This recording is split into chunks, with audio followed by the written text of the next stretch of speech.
Hai, Assalamualaikum warahmatullahi wabarakatuh. Bersama saya lagi Amir Afham dari MTAS Academy. So, selamat datang ke series baru kita iaitu Tech Maniac. Yang mana series ni akan kita nak buat pasal gadget, pasal equipment, kena shooting, pasal laptop, PC dan yang berkenaan dengan ni lah. So, untuk video kali ni rasanya korang dah baca dah tajuk kita orang yang tulis kat bawah ni. Okay, sebelum korang tengok video ni, pastikan korang dah tekan button subscribe yang warna merah dekat bawah ni dan korang kena tekan button loceng tu untuk pastikan korang dapat update-update yang terkini daripada channel MTAS Academy ni. Korang tak salah baca tajuk ni, kita orang dah bazirkan dah RM15,000 untuk satu bil PC saja. Tapi, kita orang pilih apa? Kita orang nak sharekan kepada korang juga yang mana korang perlu tahu kenapa kita orang bazirkan RM15,000 ni. Dan cakap pasal PC, mesti korang nak tahu apa spesifikasi yang kita orang gunakan sampai kita orang habis RM15,000 ni. Dan untuk video kali ni, Kamarul ataupun Kamar dia akan tunjukkan macam mana nak pasang PC ni lah secara ringkas. Kalau korang nak tahu, korang kena tengok video ni sampai habis. Jom. Okay, pada malam ni adalah malam yang agak istimewa sebab kita akan bina kita punya PC baru untuk editing ataupun editing rig kita panggil kat sini dengan menggunakan Threadripper. Jadi sebelum ni aku ada buat vote ataupun poll untuk namakan PC ni sebab tradition aku adalah untuk sebelum buat PC ke apa, aku akan namakan PC dia. Jadi ada 4 nama yang dicadangkan. First adalah Savage, kedua adalah Rampage, tiga adalah Dante dan keempat adalah Sugoi. Dan Winning 11 satu lagi. Jadi nama yang menang adalah drumroll please. Okay, Rampage. Jadi PC kita pada malam ini akan dinamakan Rampage The Threadripper. Okay, main component untuk Rampage adalah Threadripper kita 2950X. Dan kedua, komponen yang kedua adalah graphic card kita GeForce RTX 2060. Okay, pada mulanya kita orang nak ambil 1660 Ti je sebab untuk editing dalam Adobe Premiere ataupun After Effects dia tak ambil kira sangat GPU. Jadi asalkan kita ada GPU dengan VRM yang cukup dah memadai. Sebab Adobe After Effects dengan Premiere dia lebih kepada CPU ataupun orang panggil CPU bound. Jadi sebab tu kita orang pilih Threadripper dengan 16 core, 16 core, 22 thread. Tu adalah main selling point kita, kenapa kita pilih CPU ni. Dan bila dah pilih semua komponen ni, lepas tu ada lebih sikit duit, kita orang upgrade kepada 2060. Sebab kata Amir apa Amir? Hashtag? Tambah sikit. Hashtag tambah sikit. Kalau ada lebih lagi mungkin kita akan upgrade ke 2070. Tapi Amir nak hard disk sendiri dan kita orang tak dapat 2070. Tak guna punya Amir. Okay, untuk RAM kita gunakan dual kit DDR4 HyperX Predator RGB. RGB tu penting sebab RGB. Jadi total RAM kita adalah 32GB RAM. Jadi ada 4 batang 8GB. Macam mana buka ni Amir?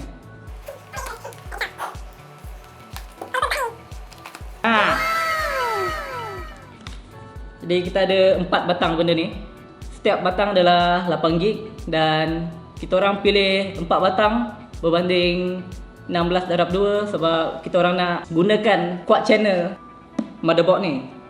Jadi bercakap tentang motherboard, kita beralih kepada motherboard kita.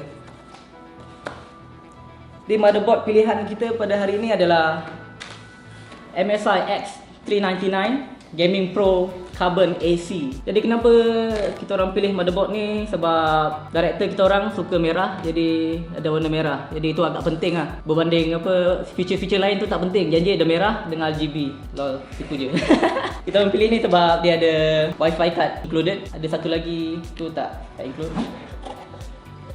Berbalik pada isu RAM tadi, kenapa kita orang pilih 8/4 berbanding 16/2? Sebab mungkin korang macam takut tengok aku pegang motherboard ni macam budak-budak, tapi jangan risau, ada waranti. Sebab kita zoom kat sini, kita ada 8 slot RAM dan ada setiap 4 tu adalah quad channel. Jadi Untuk manipulate 4 channel tu kita perlukan 4 batang RAM. Itu saja, dan ada 4 lagi slot yang akan kosong, yang risau. Itu kita isi kemudian. Kalau director ada duit lagi. Dah habis duit lah. Betul. Okay, untuk storage, untuk operating system kita akan guna M.2 daripada ADATA XPG SX8200 Pro 512GB. Jadi kenapa kita orang pilih M.2 berbanding SSD biasa adalah disebabkan interface dia menggunakan PCIe interface dan saiznya lagi kecil daripada SSD biasa. Apa? Jadi kat situ kita save ruang dan writing speed dia lagi laju daripada SSD biasa. Tapi SSD biasa ni lagi laju daripada hard disk mechanical yang biasa. Jadi SATA pun dah cukup sebenarnya. Dia ni menggunakan interface SATA dan ni menggunakan interface PCIe. A few moments later. Kita cakap pasal Ryzen Threadripper 2950X. Jadi kita akan terangkan pasal Threadripper ni sambil kita unbox dia. Betul, dah. Siapa buka? Mana bunyi? Okey, kenapa kita pilih Threadripper? Ya, macam banyak sangat duit korang Threadripper. Jadi macam mana Metas boleh beli Threadripper ni adalah sebab korang juga. Korang dah support Metas daripada awal. Macam mana buka ni? Tolak. Damn it. Tolak dia. Korang dah support Metas daripada awal dan kita orang mampu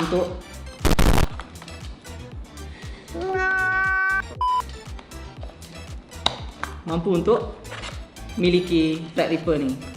Jadi Threadripper yang kita orang pilih ni adalah Threadripper 2950X. Berapa kali aku cakap? 3 kali. Yang mempunyai 16 core, 32 thread, 16 core, 32 thread. Bentar. 16 core, 32 thread. Dan ini adalah CPU dia 4 besar. Okay, kita akan buat comparison ni. Kejap, tunggu. A few inches later. Nampak perbandingan saiz dia agak besar. Threadripper ni difokus kepada workstation macam editing station ataupun berkaitan dengan kerja-kerja rendering. Dan ni adalah standard yang kita guna. Kalau Intel pun dia saiz lebih kurang macam ni juga. Dan ini adalah CPU Xeon daripada Intel. Ni Xeon yang lama. Jadi Xeon ni pun pada masa dia adalah CPU, antara CPU yang paling besar dekat pasaran, dekat market. Dan tengoklah perbezaan saiz antara Xeon dengan Threadripper sekarang.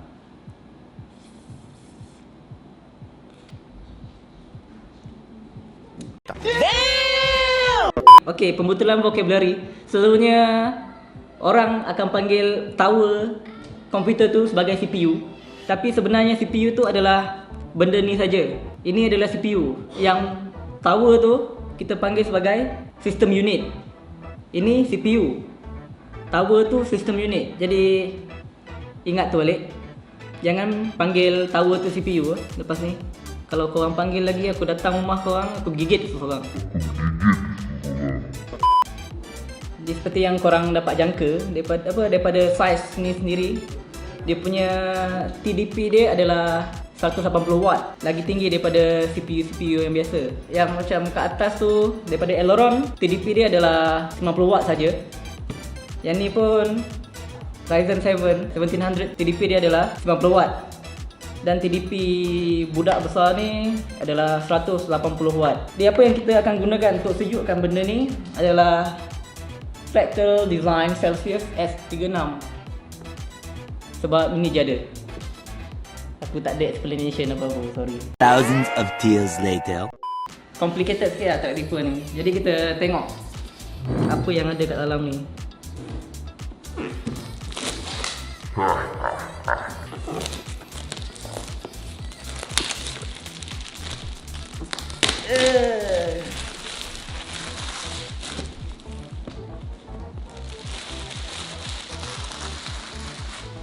Jadi Jadi ini adalah AIO ataupun all-in-one liquid cooling. Liquid cooler. Apa-apa je lah. All-in-one ni consist of dia punya heat plate dan juga radiator dia. Jadi radiator kita adalah 360 liter, 360 liter. Menggunakan 3 kipas PWM daripada Fractal Design. Oh, okey. 1 2 3. Ada 3 kipas Fractal Design. Cool. Dan ini adalah cooler dia. Lol.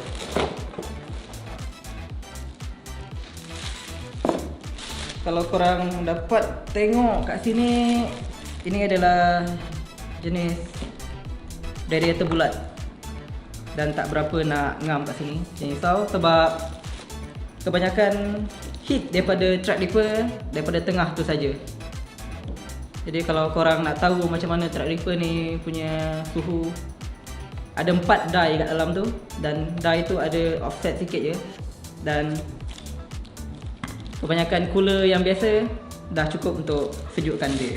Jadi ini 360 radiator dengan cold plate yang biasa kita nampak dekat setiap AIO. Okey, untuk casing kita pada hari ini, aku pilih Fractal Design Maxify C tempered glass ATX. Kenapa aku pilih ni? Aku pun tak tahu kenapa aku pilih. Sebab aku bias dengan Fractal Design. Itu je yang aku boleh cakap. Jom kita open. Oh mama. Jangan risau, aku dah biasa buat benda ni. Tempered glass aku buat macam ni. Power aku.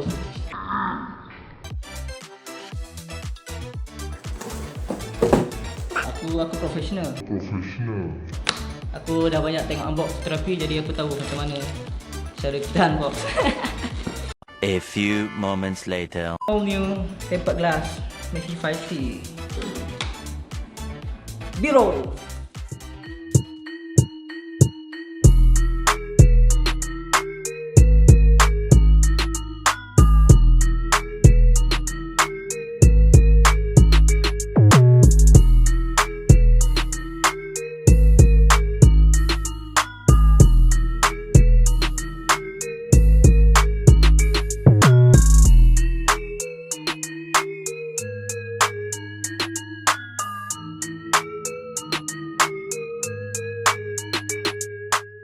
Okey, itu saja komponen-komponen penting untuk PC Rampage kita, Threadripper.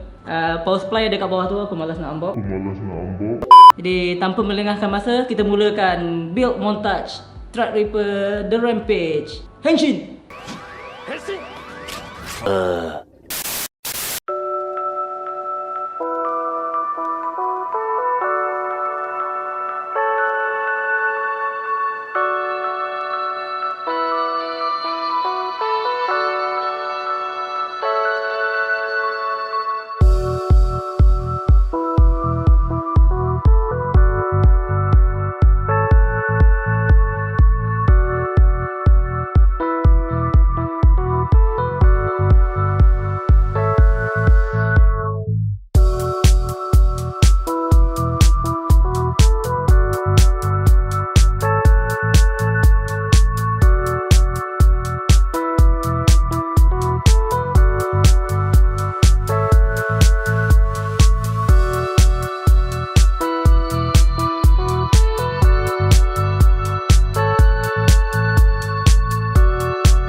pertama sekali adalah PC ni yang utama yang digunakan untuk editing video-video dalam MTAS Production.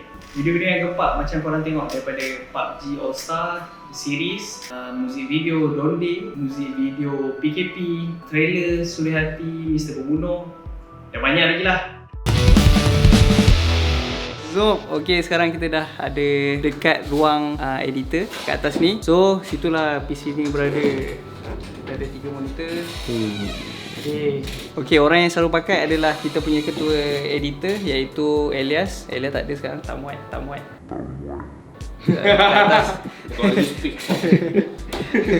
And kita punya director Cik Asfar, and kita punya VFX artist lah. Sebab yang tu PC tu main kita buat editing dengan VFX. Okay, so Asfar. Okay, so apa? Aku baik kerja sebenarnya ni. Aduh. Ya, Selit sikit.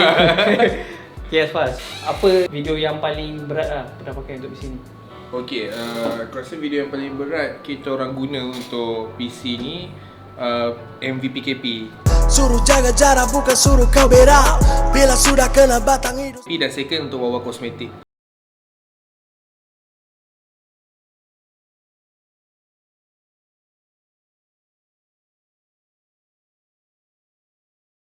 Sebab MV PKP banyak totally guna green screen dan kita buat sampai beribu layers untuk dia punya VFX gambar tu. And kita dah try dua different PC. Sebab masa MV PKP tu Zara ada guna juga PC ni dan ada juga guna PC ni. So bila yang macam kita edit kat PC ni, dia maksimum dalam, aku buat dalam layer gambar tu dalam 400 500 tu dah hang lah. Dah tak boleh nak playback, and kau touch sikit cursor tu dah putih and dia crash lah. Tapi amazingly komputer ni can go for maximum 1008 punya layer, 1800 punya layer, dan masuk 2000 lebih tu dia dah start hang. And then aku try copy sampai 3000 dah crash terus. But can go for 1800. Rasa nice lah about that untuk PKP punya MV. And second kita orang guna untuk Wawa Kosmetik. Wawa Kosmetik yang berat sebab banyak rotoscope punya part dan banyak VFX kita terpaksa buat semula sebab practical effect kita shoot dekat tempat shooting tu tak jadi apa. Plus kita gunakan 6K punya cam iaitu Red Komodo. So 6K pakai kat sini amazingly tak ada masalah. Sebab aku pernah try color 6K Red Komodo punya footage dekat komputer Amir ni dengan gunakan projek sequence 4K memang hang, tak boleh playback. And sometimes bila aku guna komputer ni, tengah-tengah playback tiba jadi gelap. Dia klip-klip dia punya playback. Dia lalah terus jadi hitam terus. Kau langsung tak boleh nak preview dan terpaksa kau shutdown Premiere kau, shutdown komputer kau, on balik baru kau boleh play balik. Tapi kat sini tak ada masalah tu. But somehow bila kita guna 6K punya footage dan buat dalam sequence 6K, still lag playback kat sini. So you need to proxy first untuk playback. Tapi Red Komodo dah ada proxy, itu tak masalah. Tak signifikan PC ni dengan yang baru. Okay, masa kenapa kita change to PC ni adalah sebab kita ada masalah mengedit green screen punya effect untuk MV asal mau tak percaya. Time tu kita guna komputer Ryzen ni, which spec dia Ryzen 7. RAM masa tu 16GB, and somehow kita orang sangat lag masa edit tu sebab kita ada involve 3D punya modeling, dan kita orang upgrade on the spot, beli juga time tu pergi Loyat, tambah lagi 16GB RAM, but nothing happen much lah. Still sama je, dan memang problem gila. Bayangkan that project kita render by berapa footage, ada 100 lebih footage VFX dan totally all green screen. Ambil masa 2 hari tu render all of that effects yang kita dah buat 2 hari, dan sangat melecehkan, dan plus playback memang hampir nak impossible bila yang part 3D. So kita orang just boleh pasrah je, render, tengok balik, kalau tak okey ubah balik, itu render balik. Macam sangat problem. So kita kena main teka-teki bila guna this computer. Then after that hellish project tu habis, kita orang terus approach finance dan buy this monster 15K punya PC. Tapi 15K tu CPU dengan monitor je. Dia tak termasuk monitor 2 ekor ni, speaker, tak termasuk mic set ni untuk record, everything tak masuk. hard disk je lagi, banyak lah, headphone tak masuk. 5,000 tu memang totally bogel dia datang. But still did very amazing job lah. Macam kita tak pernah lagi face guna komputer ni ada hang yang teruk sampai rasa sampai projek tu tak boleh jalan, tak ada lagi. Semuanya macam capable untuk endkan projek yang besar ke, besar gila ke, to the end lah sampai habis. That's good thing about Threadripper. Sebab PC ni flexible. Mana-mana komponen tu macam processor, motherboard, RAM, graphic card, semua kita boleh upgrade kemudian. And kalau kira-kira sebenarnya almost 2 tahun ke kita gunakan PC ni tanpa ada upgrade-upgrade yang baru.